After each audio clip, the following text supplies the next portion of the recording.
বন্ধুরা, প্রতিদিনের মতো আজকের নতুন ভিডিও নিয়ে চলে এসেছি। আজকের দেখা যাক আমার আব্বা কি করছে, কি বলে দেখা যাক। চলো দেখি।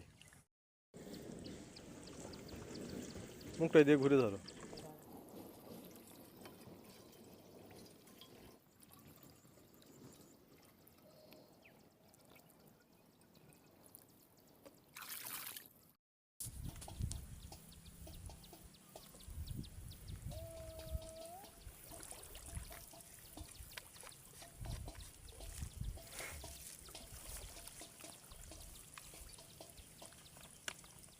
আব্বা ওই বীজ দেবে, দিলে কি গাছে দেবে এগুলো?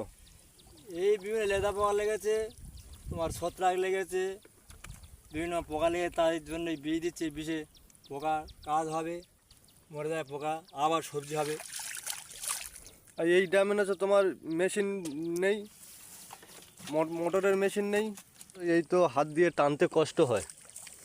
আর এইগুলো কেন? আর মোটরের মেশিন নেই? মোটরের মেশিন মেশিন আছে, বেশি জলের জন্য বড় ড্যাম ব্যবহার করা অসুবিধা, যার জন্যে এই ছোটো ড্যাম বেশি জলেতে ব্যবহার করছি। বড় ড্যাম আছে আমার, আবার উপরের জন্য বড় ড্যাম দিই। যখন জল কমে যাবে তখন বড় ড্যামে ব্যবহার করব। ও আব্বা, তোমার এই গাছ শুকিয়ে গেছে, এতে আবার বীজ দেবে কি? এর ফসল হবে কিছু? এই যা যা হচ্ছে গাছের ডাল সবুজ হয়ে আছে, এর থেকে আবার বীজ সার দিলে এগুলো আবার এর থেকে অঙ্কুর ছাড়বে, ছেড়ে ডালপালা হয়, আবার প্রচণ্ড হারে সবজি উঠবে। তাতে কি তোমার পয়সা হবে? তাতে কিছু পয়সা হবে, আমার সংসার চলবে। আবার অন্য গাছ লাগাবো এরপরে আবার।